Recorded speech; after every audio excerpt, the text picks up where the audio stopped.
was a Friday night, the kind that bled into memory without ceremony. The bar was dimly lit, a haze of laughter and cheap drinks filling the air. In places like this, birthdays and breakups blended together, each story swallowed by the noise of clinking glasses. She was wearing my hoodie, the same one she always borrowed when she wanted to seem effortlessly comfortable. She looked good in it, as if she knew this would be the last night I would ever see her that way. The table around us was alive with half-drunken jokes. 6 friends lounged in a loose circle, mid-laugh, waiting for the next story to land. Then she cleared her throat, a simple sound that suddenly shifted the air, pulling the room taut. She spoke louder than necessary, as if she wanted the words to echo. "I guess this is as good a time as any," she said. The chatter died instantly. I looked at her calmly, waiting. She turned her head toward me, a smirk pulling at her lips like a weapon she had sharpened days in advance. "I cheated." The word didn't pierce. It didn't burn. It landed like something I had already suspected, something I had quietly chosen to ignore. A dull truth at last spoken aloud. But she wasn't finished.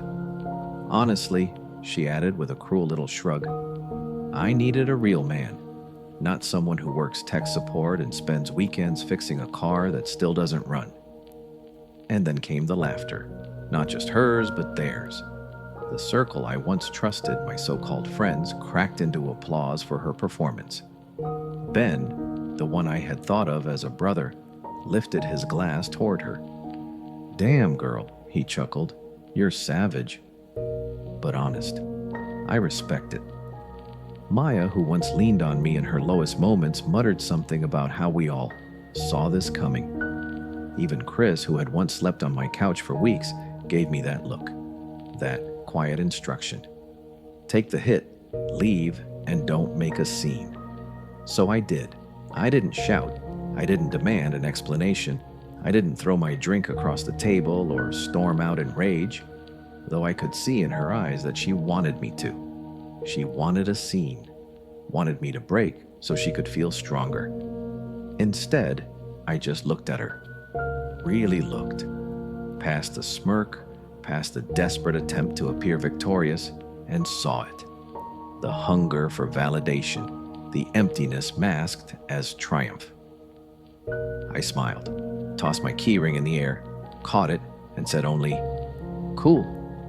Then I stood and walked out. Their laughter followed me to the door, growing louder, as though the joke had finally landed. The wooden frame creaked as the door swung shut behind me, sealing their amusement inside. What they didn't hear, what they couldn't know, was the sound of a plan forming in my head. I wasn't going to fight for anyone who mocked me.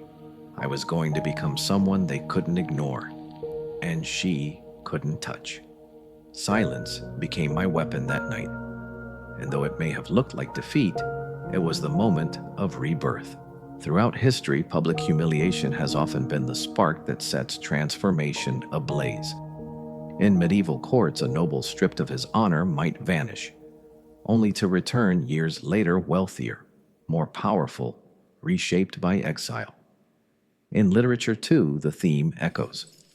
Odysseus laughed at by suitors before reclaiming his throne.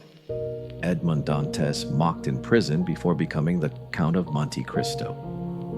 Society has always underestimated the quiet man who walks away. They forget that silence is not surrender, it is strategy. As I stepped into the night, the cool air cut sharp against my skin. Behind me was noise and betrayal. Ahead of me was emptiness, but also possibility. And in that emptiness, I understood something most of them never would. The most devastating response to betrayal is not fire, but transformation.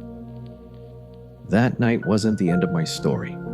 It was the prologue to everything that would follow. Before the betrayal, there was tenderness. Memories that now felt like relics, polished smooth by time, still carried a weight I couldn't shake. I met Emma 3 years earlier in a coffee shop near campus. She was reading The Bell Jar, black nail polish chipped at the edges, a thin silver ring loose around her thumb. I asked about the book, fumbling for a way into her silence. She looked up, studied me for a second, then said, "Only depressed people read this in public." She smiled after that, and somehow I knew she was letting me in. From that moment, it was easy. Nights of long drives with the windows down, laughing at inside jokes only we understood, falling asleep with her head resting on my chest, the rhythm of her breathing making me feel for once that life had found balance. She used to whisper, "You're my peace." And I believed her. The early days were humble but solid. She brought me lunch when I worked late. She'd sit cross-legged in the garage while I wrestled with that rusted '92 Civic, passing me wrenches, playing music, her voice occasionally rising to sing off-key. She called me her anchor, the one who kept her from spinning out when life became too much. We weren't flashy, we weren't rich, but we were ours. Or so I thought. The unraveling didn't come with a storm, it came like slow erosion. At first, it was girls' nights out, harmless enough. Then came the texts.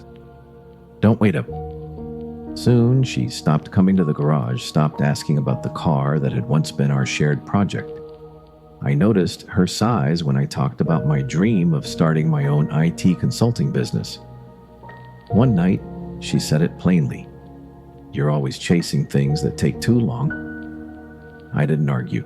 I told myself she was stressed, tired, restless, but deep down I knew she was already searching for something else, something faster, louder, flashier, and that something came in the form of Caleb, a bartender with broad shoulders, a six-pack, and the personality of a damp sponge. The circle shifted too. Ben started spending more time with her than with me. Chris refused to choose sides. Even Maya, who had once wept into my shoulder after a breakup, drifted into silence. It wasn't just Emma I lost that night at the bar. I lost the illusion of friendship too. But even as those memories soured, I couldn't deny the ache of what once was. Love has a way of etching itself into the smallest details. The chipped ring, the smell of coffee, the sound of her laugh at midnight. Those fragments haunted me, not as comforts but as ghosts, reminding me how fragile permanence can be. History tells us that betrayal rarely arrives without warning. In ancient courts, whispers of disloyalty preceded the downfall of kings. In marriages chronicled by poets, distance crept in before the final collapse. Human beings crave novelty, the thrill of what feels untamed, and so often stability is mistaken for stagnation. Emma's betrayal wasn't sudden. It was the final act of a play I had ignored. Looking back, I realized I had already begun mourning her long before she announced it at the bar. Every rolled eye, every distracted glance at her phone, every forced smile was another thread snapping loose. I didn't lose her all at once. I lost her piece by piece. And yet, strangely, there was clarity in that. Clarity that pain doesn't always come like fire. It can come like ice, slowly numbing until you no longer feel warmth. That night at the bar wasn't a death. It was confirmation. If part one was humiliation, then this was revelation. And revelation is always the beginning of transformation. The first night after the bar, sleep never came. I lay in bed staring at the ceiling, replaying every detail.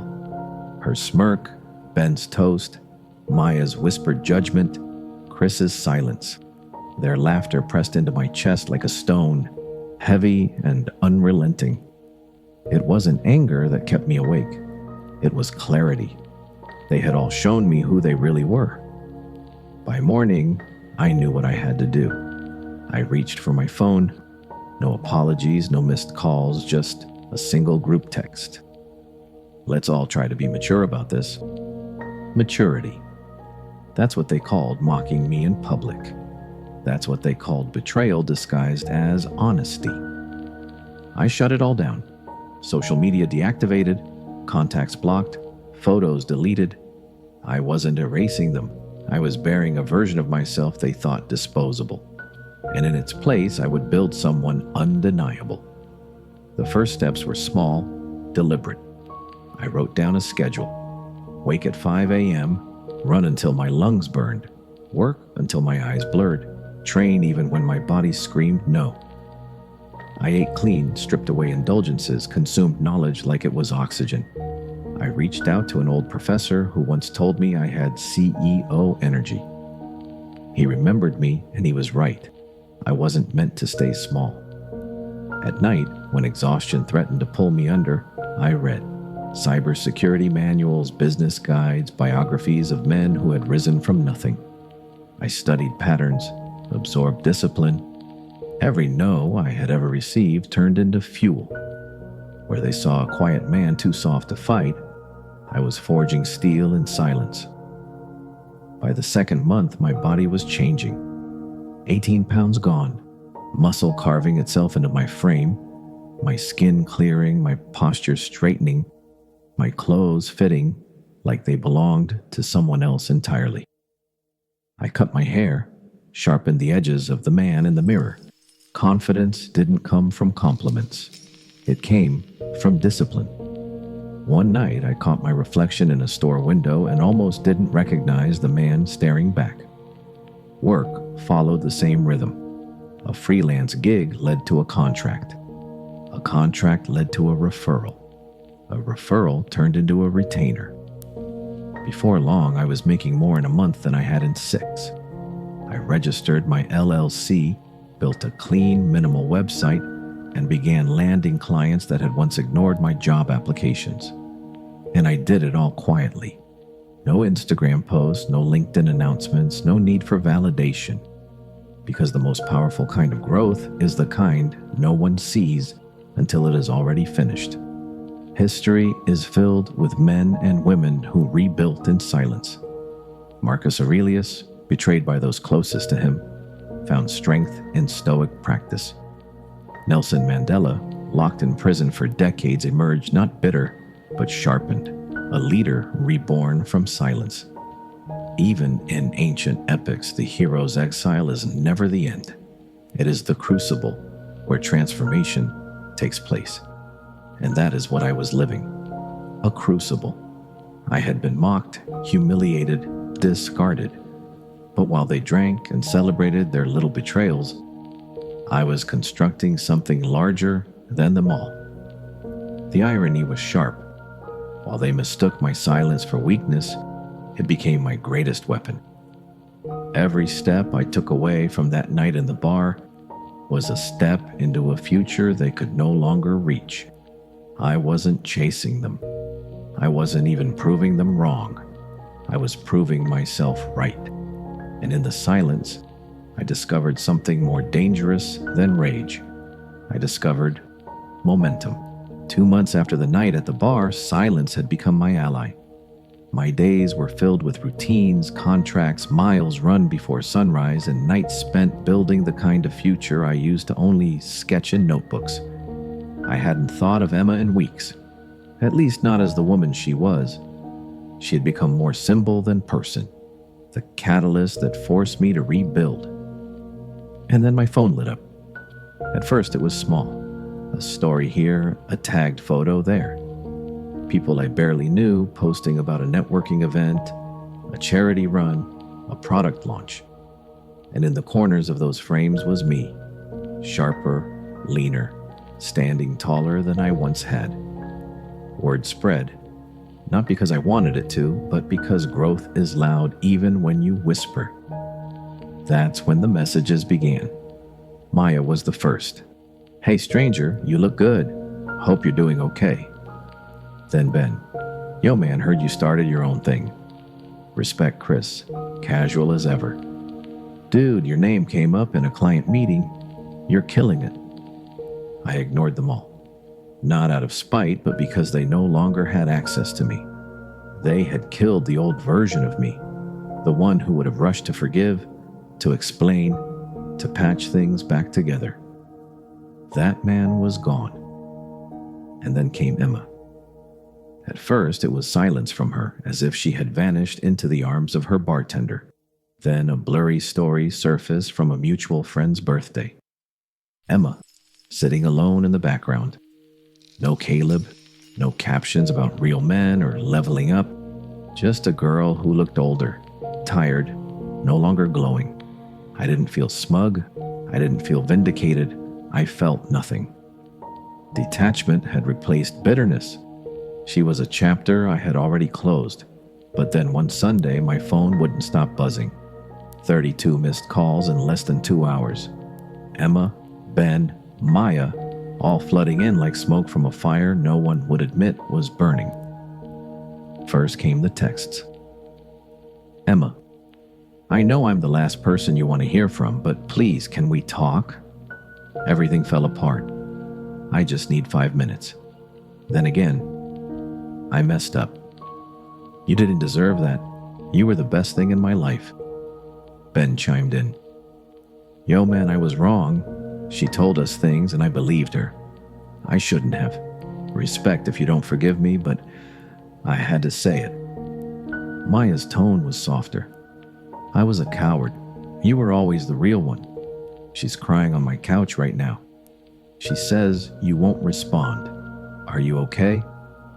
I was okay, more than okay. For the first time in years, I was at peace. The irony was sharp. They had treated my silence as weakness.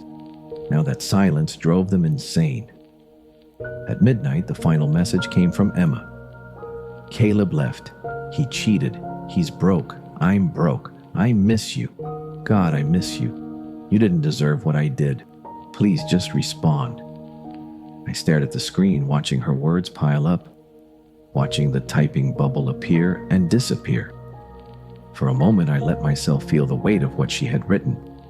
Not the regret, not the begging, but the phrase, I miss who I was with you. And that was the truth, wasn't it? She hadn't lost me. She had lost a version of herself that only existed when I believed in her. That was what she was mourning.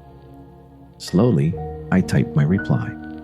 No anger, no theatrics, just clarity. You didn't just choose someone else, you celebrated humiliating me. You made it a show. And when I left, I didn't just walk away from the relationship. I walked away from the person who thought I wasn't enough. I'm not angry. I'm not bitter. I'm just done. Take care of yourself. I pressed send, blocked her number, and set the phone face down. Final closure isn't about fire. It isn't about revenge. It's about reaching a point where even their name loses weight, where the silence you carry isn't emptiness, it's freedom. History shows us that empires collapse not with explosions, but with quiet decay. That is what happened here. Not just to Emma, not just to our friends, but to the version of me that had once begged for validation. That empire had fallen. The new one, disciplined, unshakable, untouchable, stood in its place. And as for Emma, for Ben, for Maya, their regret was theirs to keep. My peace was mine, because revenge doesn't always come in fire and fury. Sometimes the truest revenge is silence and never looking back.